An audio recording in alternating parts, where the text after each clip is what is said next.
Amis auditeurs et lecteurs de ici-le-mai.com, bonsoir à vous. Nous sommes ici aux États-Unis, à Washington, D.C. pour la conférence du sommet US-Afrique Leadership Summit 2022, précisément dans le périmètre du département d'État dans la Convention Center.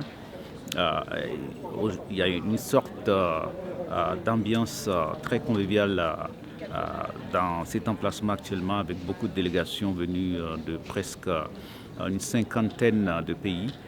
Des chefs d'État et de gouvernement sont ici depuis la matinée. Vous voyez derrière moi plus de 800 journalistes qui sont invités de par le monde et de la société civile, de la diaspora, pour assister à cet événement historique, méga événement, qui voit ici défiler aussi les administrateurs du gouvernement américain, du département d'État, de plusieurs autres administrations comme la défense, le commerce, le Millennium Challenge Account. Donc il y a beaucoup de négociations qui se poursuivent ici entre les représentants du gouvernement américain et aussi des autres qui sont arrivés. Pour le cas du Togo, une délégation conduite par le chef de l'État, Faure Gnassingbé, Gnassingbé, est arrivé aujourd'hui dans la matinée ici et a tenu beaucoup de conférences, principalement une rencontre avec la délégation du Millennium Challenge Account. Ensuite, le président togolais a rencontré une haute délégation de l'île Maurice. Et très bientôt, dans les heures qui viennent, dans les minutes qui viennent, il tient encore une sorte de conclave encore avec la presse américaine. Donc c'est le président Faure qui conduit la délégation. Il est question aujourd'hui de négocier, de discuter avec les partenaires du Togo et de défendre aussi la position de son pays, comme chaque chef d'État le fait dans les interviews continues, les entretiens entre les journalistes, la presse et les hôtes de cette conférence se poursuivent.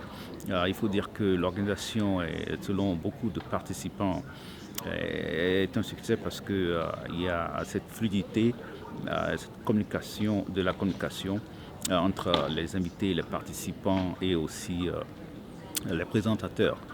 Donc bientôt nous allons continuer la suite du programme pour ce qui en sera avec la journée de demain le 14 et le 15. Cette conférence se poursuit du 12, 13, 14, 15. Donc les délégations ont commencé par arriver depuis dimanche pour certains chefs d'État comme le Nigeria et le Bénin, l'Égypte qui sont arrivés hier et d'autres chefs d'État sont arrivés aujourd'hui. Plusieurs chefs de gouvernement défilent à longueur de journée dans cette place de conférence autant que les journalistes. Nous vous reviendrons pour la suite de ce programme, vous tenir informés point par point sur ce qui se discute, sur les échanges qu'il y a entre ces délégations. Beaucoup de conclaves sont en huis clos, rien ne filtre, mais des annonces sont peut-être au programme dans les jours qui viennent, selon certains officiels, sur plusieurs contextes. Il y a l'AGOA qui est sur la table et les questions de sécurité et de paix de la sous-région, que ce soit dans les Grands Lacs comme dans la région sahélienne. Beaucoup de sujets qui tiennent à cœur à l'Afrique, sans oublier la diaspora africaine. Il y a un sommet une journée de tout le sommet qui est consacrée à un entretien pour l'intérêt de la diaspora et symboliser la jeunesse africaine dans ce sommet. La présidente, la première dame des États-Unis aussi prévoit une rencontre avec les premières dames d'Afrique, pas plus d'une dizaine quand même, je pense dans la journée de demain, dans le contexte de la lutte contre le cancer. Et elle va essayer de défendre et lever des fonds pour la guérison du cancer pour les femmes, pas seulement la guérison, mais aussi le dépistage. et la protection, tout ce qui concerne le cancer des femmes. Une initiative personnelle à Dr. Jill Biden, la première dame des États-Unis. On reviendra un peu plus sur tous ces détails dans les jours qui viennent. Bonne suite du programme à vous. Merci.